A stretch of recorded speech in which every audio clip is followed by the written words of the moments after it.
Scene investigation. See, you heard me when I said scene. You didn't hear the music part because I didn't push the buttons quite quick enough.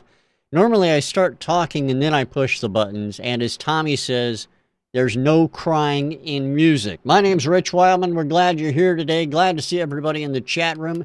If you are watching this on video or listening to it in a recorded fashion, remember, you can join us live anytime on a Sunday at 4 p.m. Eastern Time.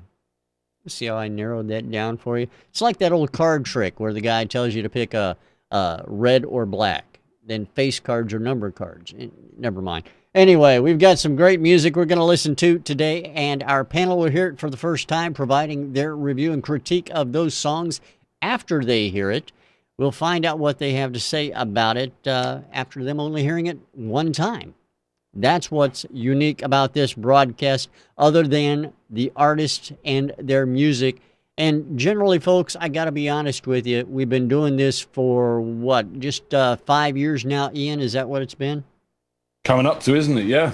And the music that appears on the broadcast is generally great music from indie artists. Doesn't matter where they're at in the world. We've had some which have been flat out crap, gonna be honest, but mostly really good music, and we're really proud to play it right here on the broadcast.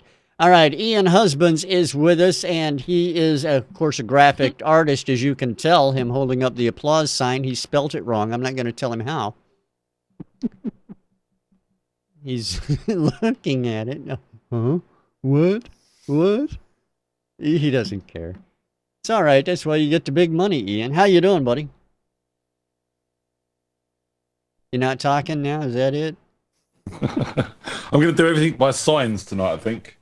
By signs, okay. Yeah, just holding up signs. It could work. That's fine.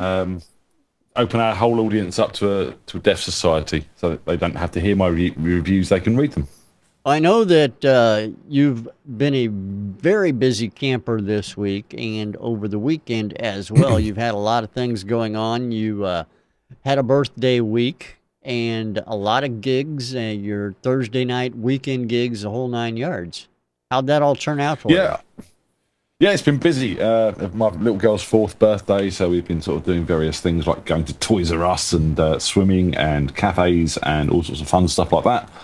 And seeing family, and I was gigging last night over at Mr. Bumble's in Camberley with From the Ashes, and we had a good night, which was cool. We haven't played together in a while, we haven't rehearsed together in a while, but we managed to pull it out the bag, which was fun. And I'm very tired because of it all, so I need sympathy. Come on. Yeah, you're not going to get that here. We've talked about that. It's not in your contract. You're not going to get it. No sympathy at all. I don't get the big money either, so, you might as well ask. That's not in your contract either, so, what are you going to do about it? Where is this contract? Just because I haven't read it. That might help. If you had a copy of it and if you actually signed anything, that would be cool. I don't know. I've never seen it myself. There are just people out there who say it's out there. I'm getting a bit concerned, Rich. I think you've, signed us all up to some sort of devil-worshipping cult without telling us. No. I would not have done that. I will let you know because I know you'd be very proud of that. Well, I don't mind selling my soul to the old man if it gets some benefits back. So far, I'm not seeing any. Yeah, there aren't any. All right, you have a shirt on that I can't quite read as we say hello to Pinky, Tom, and Box of Crap out in the chat room. I only like their first album. Is that a, I gotta ask, is that a quip on digital music where I don't like their latest album because it's digital music, I only like their first album because it was actually an album? No, I think it's one of these things, you hear it with a lot of bands where you sort of hear a band that you love and you go, oh, that album is fantastic, and they release a second album and they'll either have sold their souls to the record companies or basically sort of just sold out in general.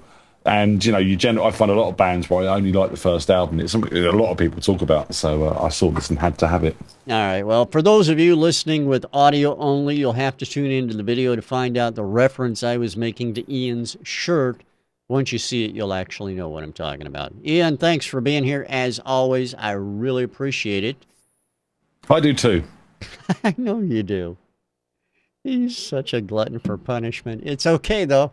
We all are. It's good to have you here, too. Mark Lamdansky is sitting in for James and Andrea, who were indisposed this week. We really appreciate you taking the time out of your busy schedule to sit in with us, Mark. Thank you very much. Yeah, real busy today, too. Man, I tell you, it was tough sitting in front of the TV watching the Dolphin game. Did the Dolphins win? Yes, they did. Yeah, thankfully.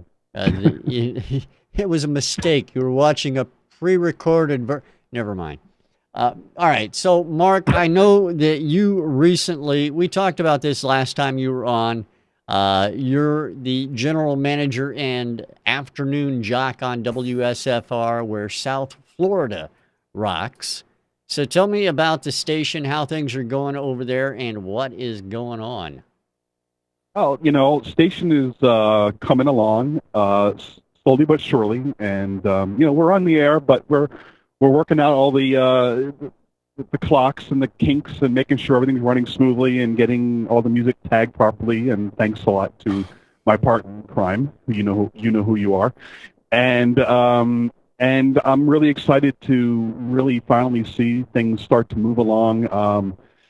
Set up some meetings with local businesses down here and do some interviews with them. Get some publicity out there, and hopefully things will start rolling along. And not many people know this, but it's a mainstream rock station, but we are including inserts of independent rock music from the best of the indie rock bands from around the world. And the thing is we don't tell you when it's an indie song, so because we don't want you to think, oh, now's a good time to turn off the station. That's a good thing to note about music in general. There aren't very many people. In fact, I would venture to say that no one would know the difference between an indie band and a mainstream band. Given that they were both music selections were produced exactly the same. Absolutely. Someone could be listening to an indie band and not know it's indie and go, wow, that's a fantastic song. I want to know what that is. And they'll go and they'll check it out. And lo and behold, it's an indie band and they're going to be mind blown, Yep. So, very true. So that's one of our goals with the station is play, the music that people love and introduce them to new music that they're going to love as well. So that's, our goal, and things are going great, and the station's sounding really good, and my morning DJ is kicking ass. So, it's all good. All right. Well, I appreciate. I just want to step in here, right? Mm-hmm. I've got something. I've got something to say. I read Rich's biography on the WSFR website. And it says you can only hear him on WSFR when you can't. You can hear him on MSI too. I didn't write the biography, so I don't know. Just saying. Just saying. I didn't write the biography either, so I don't know where this information's coming from. I felt like I disappeared off the face of the earth and I didn't exist anymore when I read that. He must be. What time did you wake up from that dream, that nightmare? Because I don't think. I don't think he has a profile on our page yet. I read it somewhere on some email or something. And I did. I felt like I didn't exist anymore, and MSI was dead, and it was all just a dream. Well, you can exist by joining the team. Oh, thanks. All right, Mark, thanks for being here. Thanks for sitting in for Andrea and James. We really appreciate it, especially when you're such a busy guy, taking your busy schedule, throwing it all aside just for us is really cool. Anything for you, Rich. Well, not so much Ian, but there you go, Ian. All right, our guest panelist today joins us all the way from the East Coast. She actually was with us back in June of 2014 was the last time she appeared on the broadcast. It's certified results coach Debra Russell is with us again. Hey, Debra, how are you? It's great to see you. I'm pretty good. I apologize for my background. It's all I'm packing my office for a move, so I'm all in packing mode here. Now I'm going to tease you a little bit because Okay. not the last time we talked, but I think the time before that, you were moving offices too. You I move a I get lot. restless. I get restless. It's true. You know, they actually have a drug you can take for that whole restless syndrome thing or whatever they're Value. calling it. Yeah, there you go, Valium.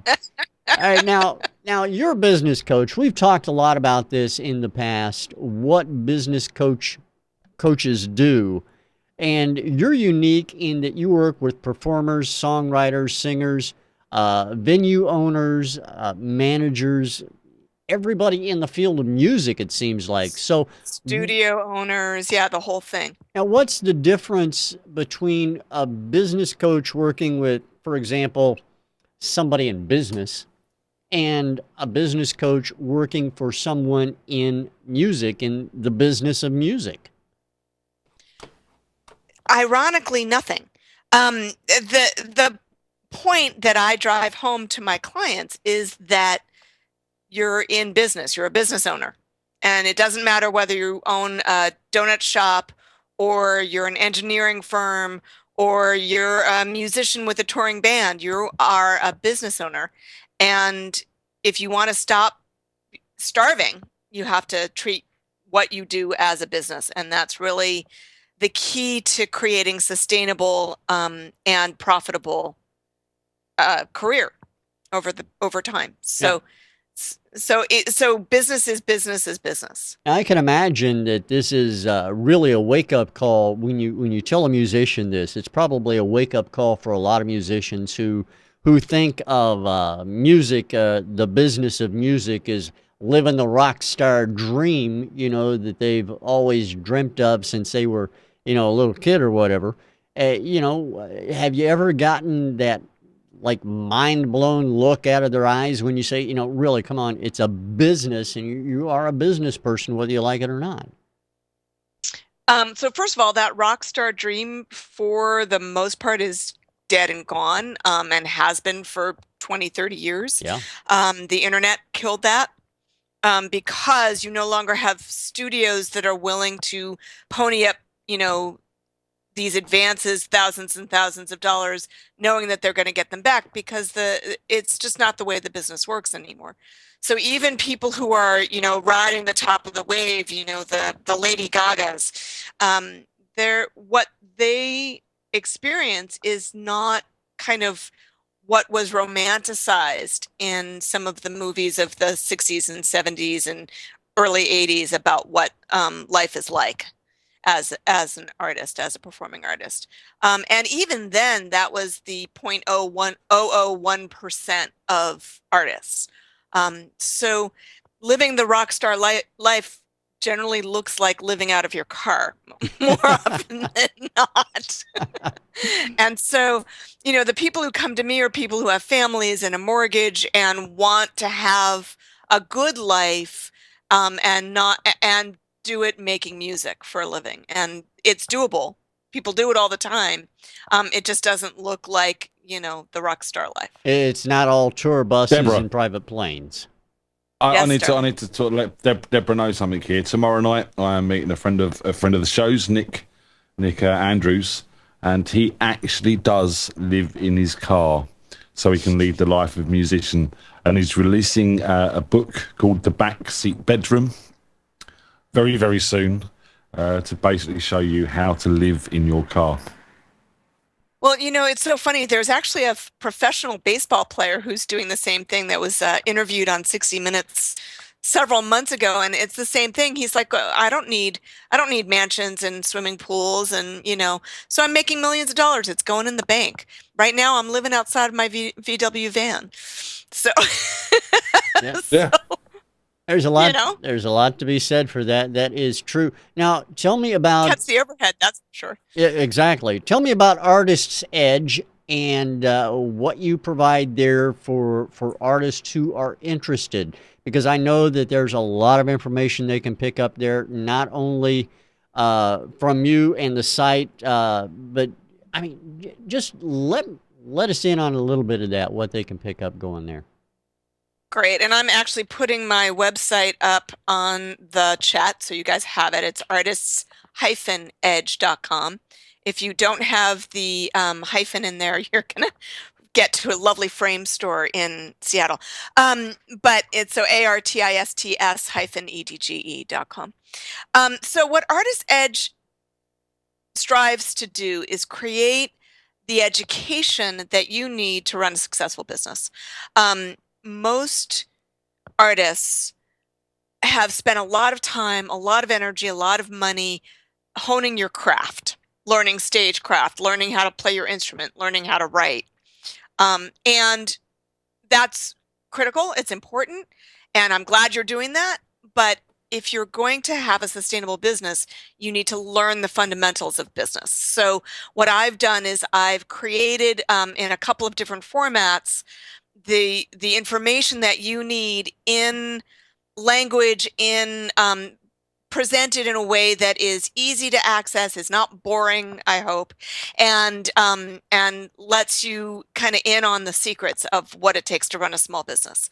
And so, for example, I have the Artist MBA, the Artist Marketing and Business Academy, which is a membership that runs you a couple of bucks a month, and you can download 100+ hours of classes about everything you need to know to run a business, fundamentals of business, time management, money management, marketing, online and offline, leadership, all of that stuff. And so that's one form. I've got other things as well. I've got free articles, a lot of stuff to get you started for free. So, that's all available. And really, my intention is to eliminate the starving artist from the planet. I just want there never to be any starving artists. I want you guys all to be really well fed. Take a look at Ian. I think, he I don't know how he does it, but he does. Anyway, I know you also, not only are you just online, but you also do this stuff at conferences and things like that. You've been to, if I remember correctly, am I saying this right, that you were going to South by Southwest at one point? Is that correct? Yeah, I went a couple of years ago to South by Southwest. I speak at the Taxi Road Rally every year, have been this will be my 11th year coming up in November. I've pared down massively my speaking engagements as my father had gotten more ill, and I was needed more at home to help take care of him. He passed in July, as you know. Yeah, we're sorry to hear that as well. Yeah, thank you. But that's going to enable me to be doing a lot more traveling and speaking going forward in the future. In November, I'll be in Phoenix at actually a conference for athletes, for professional athletes, because they're in the entertainment industry as well. And then I'll be heading over to Taxi from there in LA.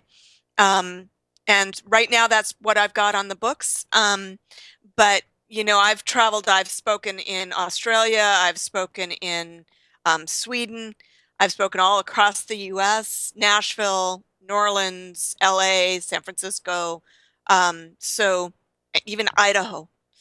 So even Idaho, yeah. Well, they have artists there, yeah. Boise. I've been to Boise. Boise is actually a pretty cool little town. And I love speaking to groups. It's really fun.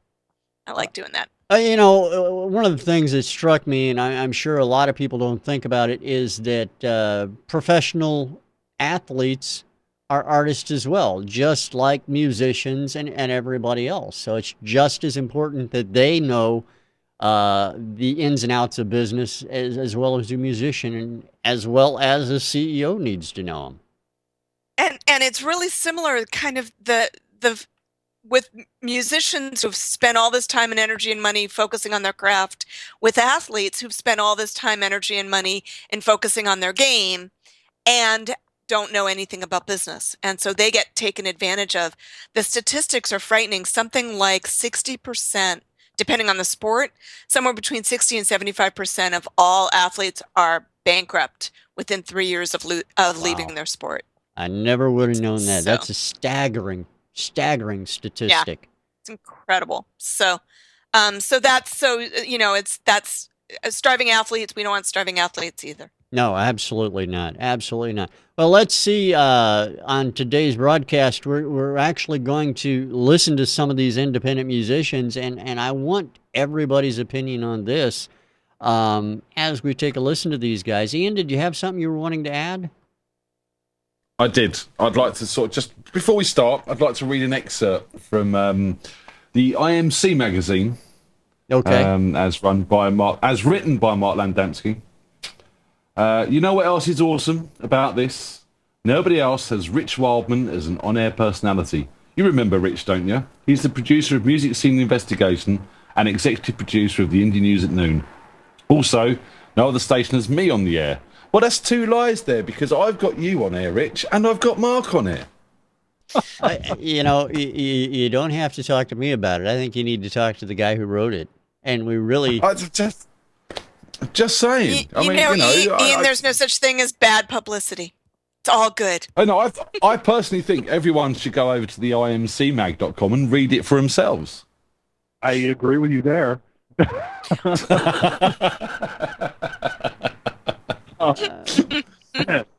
Oh, so Ian is now throwing clickbait out. It just took him a while to build up to it. Thank you, sir. Remind me to diss you. I mean to diss you in my next issue. Maybe I'll get a lot more hits after that. There you go. That's worth a shot, All right. I've got 3 songs we're going to take a listen to on today's broadcast. So let's get down to that right now, as we should be doing, and helping these indie artists out.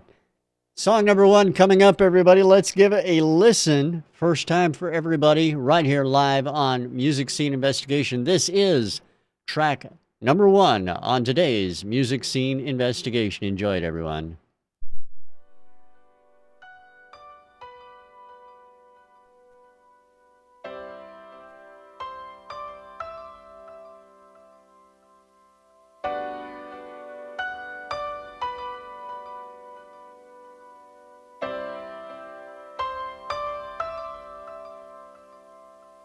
We're more than lovers, more than friends, and I don't want this thing to end, girl. I want you, yes I do, yes I do. We're more than lovers, more than friends, and I don't want this thing to end, girl. I want you, yes I do, yes I do.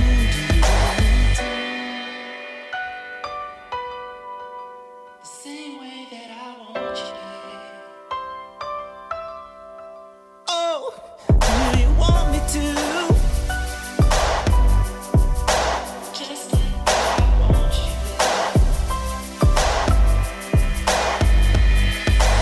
More than lovers, more than friends, and I don't want this thing to end, girl. I want you, yes I do, yes I do. More than lovers, more than friends, and I don't want this thing to end, girl. I want you. Yes, I do. Yes, I do.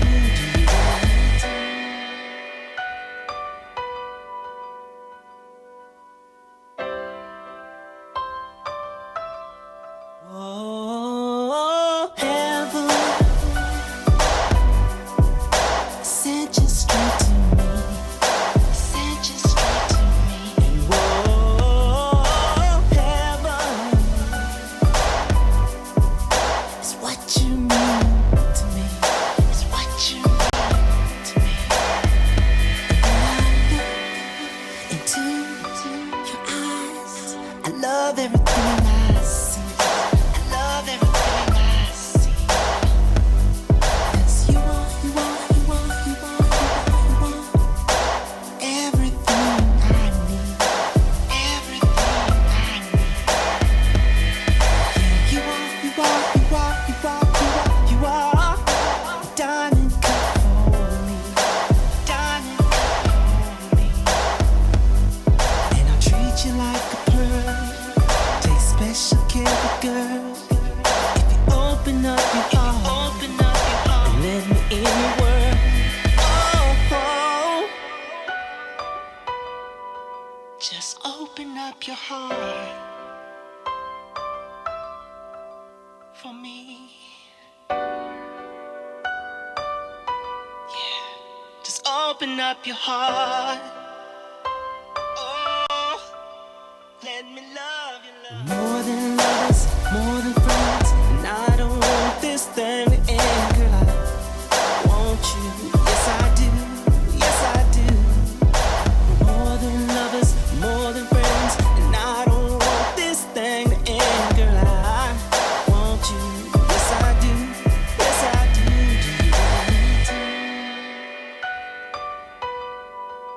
The same way that I want you. Oh, do you want me to? Just like I want you.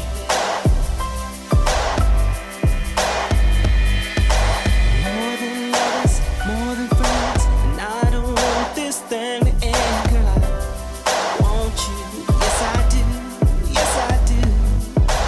More than lovers, more than friends, and I don't want this thing to end, girl. I want you, yes I do, yes I do. Oh, baby, let me in to your heart. Yeah, I wanna be in your heart, wrapped up in your love. We're more than lovers, more than friends, and I don't want this thing to end, girl. I want you, yes I do, yes I do. We're more than lovers, more than friends, and I don't want this thing to end, girl. I want you. Now tell me that you want me to. Same way that I want you, baby. And that you need me, baby. Same way that I need you, baby. All right, there you have track number 1 on the broadcast today. So let's go ahead and bring the panel back in, and we'll start out with Ian, finding out what he thinks about track number 1 on the show. Ian, tell me your thoughts on track number 1. No. Okay. Right. Good demo. Good demo. There's a good start here. You've got someone who's obviously got a voice that in this track, as it stands at the moment, needs some attention. And you've also got a backbone of a track that, again, needs some attention. You know, and really, from my point of view, this needs taken to a producer who does this sort of soul dance style of music and, you know, can work it out a little bit more. The piano was far too repetitive. Nice idea, but far too repetitive. And there weren't, it didn't build. It didn't go anywhere. There's some nice stops, there's nice drop downs, but then it came back in again and didn't go anywhere, didn't move. Dynamically, it pretty much sat on the same level all the way through. No loud harmonies. There was a few backing vocals going on, which were nice. But again, mix-wise, the vocals were quite high, the drums, or the beat was quite high, and then synths and the piano was sort of stuck back with reverbs. So yeah, there's a start here. It needs to be shorter. You know, you've got probably over 5 minutes worth of track there, and you know you can get this out 3.5 minutes easy, because a lot of it was repetitive over and over again. I like the guy's voice. I think from the point of view of, again, needs a producer behind it, needs someone to help him free him up a little bit. He sounds like he's kind of got this idea and he's got it down, but you know, you need to take it that step further now. You need to put a bit more passion into it, a bit more feel into it. You know, vary it up a little bit, take it somewhere different, layer some harmonies down, build them choruses up a little bit more. Yeah, so you've got a good start, nice sonic scape. I think, again, it all sits nicely, but the sounds are a bit out of the box, a bit standard MIDI, GarageBand or Fruity Loops or something like that. And again, with a producer on board, you can bring some new sounds to this and build this track so it gets bigger and bigger towards the end. All right. Well, I appreciate it, Ian. Thank you very much. And we'll go over to Mr. Mark Lamdansky and his thoughts. Mark, what do you think?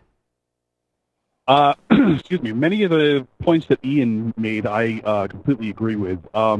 The guy's voice pretty good. There were a few points where I heard it seemed he went off a little bit, and some of his runs weren't very smooth or clean. And I think that maybe some vocal training on that might help him a bit. But he's got the kind of voice that I think fits well with this type of music. The song itself, yeah, it was a little long. I kind of lost interest after a while. I don't recall hearing any bridge or any hook. It just was kind of a repetitive song, and because of that, I agree with Ian. It could have been a bit shorter.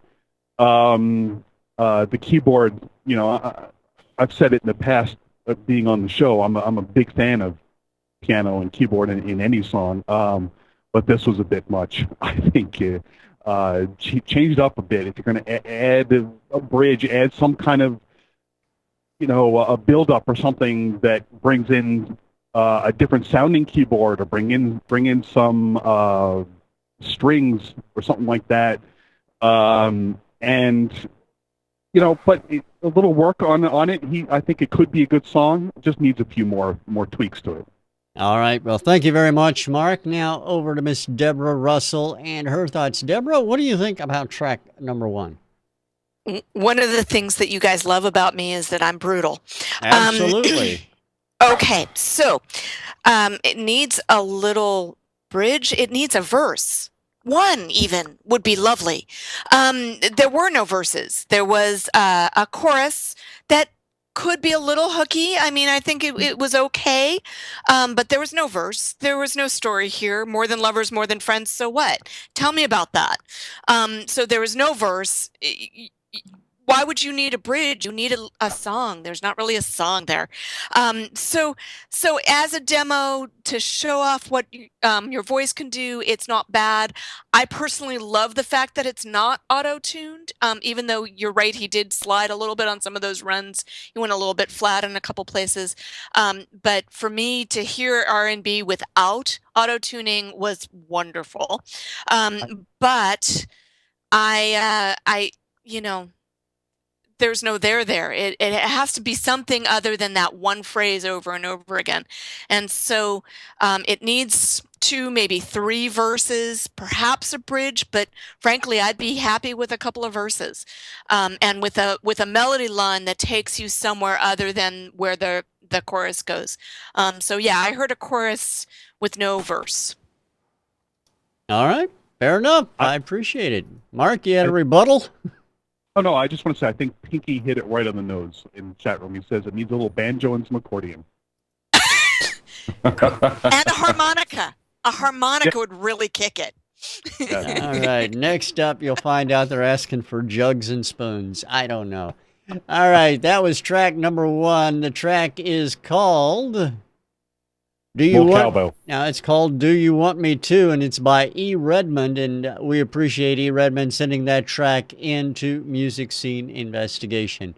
All right, we have 2 more songs to take a listen to, so we're going to get started with song number 2 right now on Music Scene Investigation. Here it is, everybody. This is, it looks like applesauce, Ian. I'm sorry. This is track number 2 on today's Music Scene Investigation. Enjoy it, everybody. Track number 2.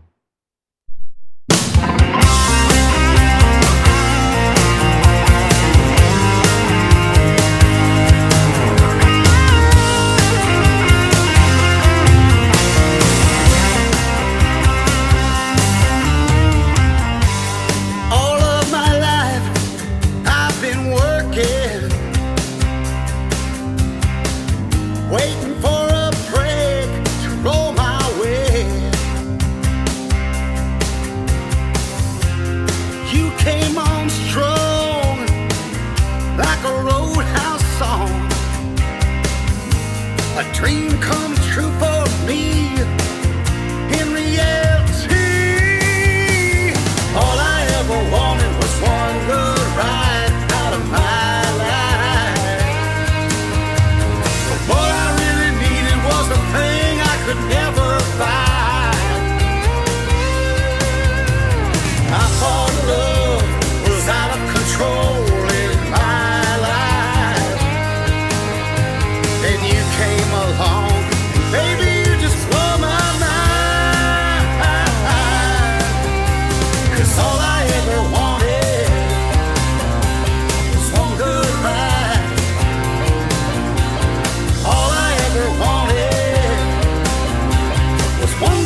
there you have it. That is track number 2 on Music Scene Investigation. Bringing the panel back in, we'll go to Mark first and get his thoughts. Mark, track number 2, what are your thoughts on this one? Well, it was a good song. Overall, I really enjoyed it. The vocals need a little bit of work. I'm going to let Ian, of course, talk about the mix and how all that works, because I don't know diddly about mix. But I could tell when the vocals came in, it didn't sound right at first. I kind of get used to it as the tune was going along. And I'll tell you that the band that comes to mind when I hear this song is actually the Little River Band. I think the guy's voice reminded me a bit. I'm sorry, I forgot the guy's name, the lead singer from the Little River Band, but he kind of reminds me a little bit of that. Head off, but in general, that's what I can think of, and that's a compliment because I love the Little River Band. I don't like saying the name though. And the backing vocals, the harmonies, I think that worked well with the song. Loved the guitar solo. I think they've got a really good tune here. I think doing something with the voice, I don't know, maybe, Ian could explain what would be done there, but doing something with that might, pull it all together, in my opinion. All right, Mark, I appreciate it. Thank you. Now over to Debra and her thoughts. Debra, track number 2, what do you think? I also thought that overall this was a good basic rock and roll. Reminded me a little bit of kind of the Southern rock, Marshall Tucker, that kind of feel to it. And I agree. I thought that the guitar solo was really quite good. And I do love a good guitar solo. We've lost a lot of that in the last 20 years. The thing that I thought melodically, the melody line, both in the verse and the chorus, could use some tweaking, could use some sharpening up, could use a little variety in it. But I thought actually it was a good solid, 7, 8. It was a good solid song. I could hear it, playing and would want to get up and dance to it. And yeah, so this is good. All right, very cool. I appreciate that. Now we'll go over to Ian and his thoughts as cars drive mercilessly outside his window. Ian? They do. First of all, Debra, the fact that you like guitar solos, I always knew you were an old romantic. So I'm pleased with that. It's true, though. I've always liked drummers more than guitarists, but there you go. I can play drums too. Back to the song, Ian. Back to the song. Okay. Now, on this, I love this track. I think this track has got a lot of potential, but it's not quite fulfilling. Mix-wise, it's pretty good. Performance-wise, it's pretty good. My problem is the vocalist, and I'm not going to say the guy can't sing. He can sing. I just don't think his voice is quite fitting with this track. This track is kind of wants to rock out, and it's not. It's kind of sort of trying to stay within that country rock sort of status. And, if you put this in a band's hand, some of the bands like Blackstone Cherry with Chris Robertson or the Zac Brown Band or someone like that, where you got someone who's got that sort of country edge, but with the more rock credential on the vocals and stuff like that, I think it would be an absolutely awesome track. Wind up the overdrive on the guitars a little bit, heavy up those drums a little bit more, and you've got an awesome track. I think from the point of view, if you went and saw Blackstone Cherry or someone like that play this live on stage, it would fit perfectly within what they're doing if they'd done it obviously their way, which would be a bit heavier and a bit louder. Good hook, good songwriting. It's kind of sort of simple standard rock, but it's simple standard rock that works really, really well, and it's got an air of familiarity about it without being boring or repetitive. So I think you've got a really good track here. I just, from my point of view, it's the wrong singer on this, and I don't mean to sound harsh. You can sing, you're good at doing your country stuff, but this track just needs a bit more rock. Edgy. They need a more edgy voice, is what you're saying, right? Yeah, Something that yeah. sounds...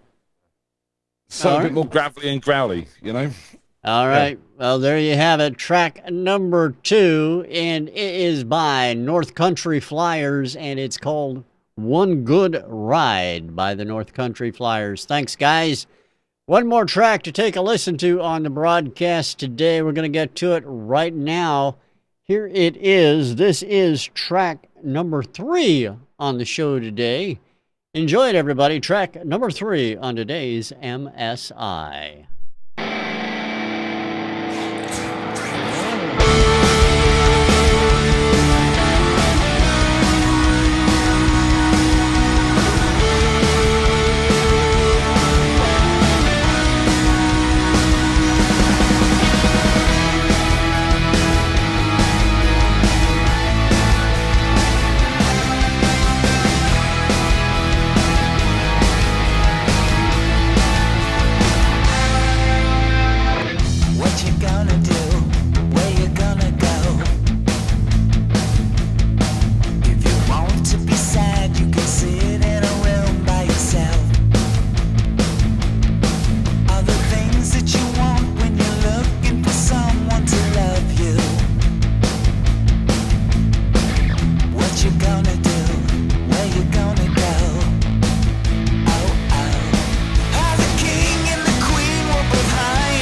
There you have track number 3 on the broadcast today.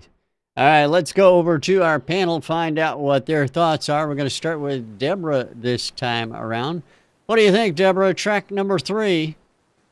I thought this was quite a good song, and I will say, and I'm sure Ian is going to talk about this, the distortion bugged me. But when I could put the distortion aside, I thought this was actually a really, really good song. It's very upbeat. I could definitely dance to it, but also it's got a really unique sound, even though it certainly does harken back to the Ziggy Stardust kind of feeling, a little bit of the Cars in there as well. It was a little weird for me because from the opening, the level of distortion, the kind of really hard rock feeling, and then when it went into the verse, I was like, wait, is this a different song? So there was a disconnect, I think, between kind of what the song was and what perhaps the producer was trying to make it into. Because I think as a rock, straight up rock pop type top 40 song, it really, I think, worked for me better than it did as a hard driving rock song. I think it didn't follow through on that initial promise of the opening couple of measures. But overall, I really, really liked it. I would just love to hear it without the distortion, clean up the sound a bit. And I'm sure Ian's going to talk about that. It really worked for me. All right. Thank you, Debra. Let's go to Ian, find out if he talks about that. Ian, track number 3. All right, this is interesting. Interesting track. There's a lot of good stuff going on here. Yeah, I mean, it's a bit of a wall of sound from a mix point of view. Everything is there and everything is loud, except for that vocal, which has got that kind of almost sort of not vocoder, amplified effect. And the vocals getting a little bit lost in that mix because the guitars are loud, the bass is loud, the drums are loud, everything's loud. I'd like to hear a little bit of separation going on with this. It could be a case of overcompression in mastering, but it is a bit in your face. But that aside, there is some very good writing going on underneath here. Interesting chord progressions, great guitar riffs, good bass lines. I like the vocals, what I could hear of them. It's got a hook to it. As people say in the chat room, as Debra said, definitely a Bowie influence in there. Bit of Mark Bolan as well for me as well. And do you know what, Rich? Miro. Yeah, actually, you're right. There's lots of elements of Paul Miro in this for me as well, who's one of our guests on the show and a good friend of mine. So yeah, really good writing, really good production. Shame about the mix. I would like to hear that cleaned up and that vocal coming a bit more prominent. As Debra said, just clean it up, get rid of some of that distortion and the overuse of effects. But, really, really nice piece of music. Really well produced, really well written, really well performed. And someone I'm interested in looking up to more of their songs, to be honest. And I want to hear this track on my speakers rather than headphones to see how it translates over there. Over the what? I want to hear this track over my speakers, not over my headphones. Oh. Because I think that's going to make a difference to the mix as well. All right. Well, I heard you say as it translates over the... And then there was nothing after that. So I was just wondering if... That must have dropped out. I do apologize. That's all right. It's not your fault. We'll go to Mark Lamdansky, get his thoughts on track number 3. Mark, what do you think about this track? Yeah, the wall of sound reference that Ian made was the first thing that I noticed. Obviously, that's the first thing that you get. I agree that needs some separation, need to be able to hear the different instruments, in my opinion. Otherwise, it's like, bam, it's like they're all fighting to get to the front of the class there. They're all fighting for attention. And bring it back a little bit. The vocals, I heard them pretty good in my headphones. Vocals were kick-ass, in my opinion. Did a fantastic job. I like that, power rock feel to the song. I do also want to say that I was also thinking Paul Miro when I was listening to the song. I'm a big fan of Paul's, and I was thinking, gee, I wonder if this song might have been written in part by Paul. It seems like something he might do. I didn't like the ending. I just think it needed a power kick, a kick from the drum at the end, just kind of like, this is the end, bam. But, other than that, though, I think it was a great tune. It's one that I would love to hear again as well. And frankly, something that I think might even fit into the independent rotation of WSFR somewhere down the line. All right. Well, I appreciate it, Mark. Thank you very much. And track number 3, as we heard it here, is called Come On, and it's by a group called Strangely All Right. And Strangely All Right, we're strangely appreciative of you sending that track in to Music Scene Investigation.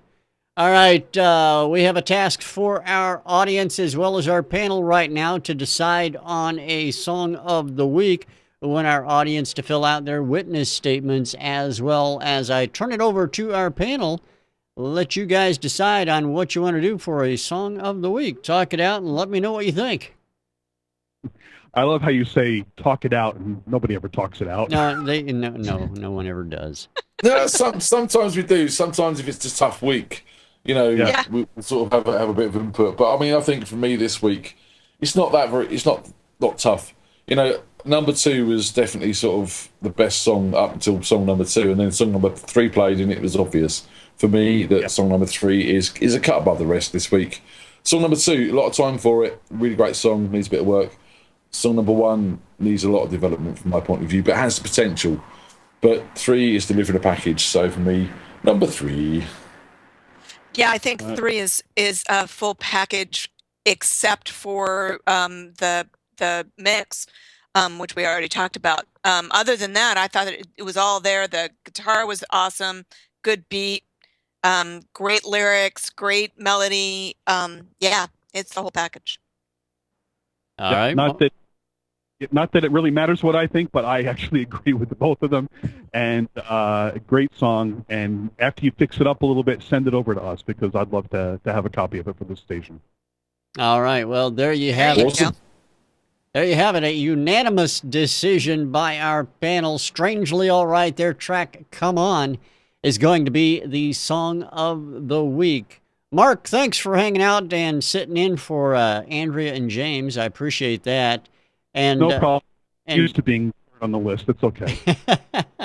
And Debra, a great big thanks to you for being here as well, taking time out of your move, as of all things, for crying out loud. Oh, please. It was a lovely break from packing.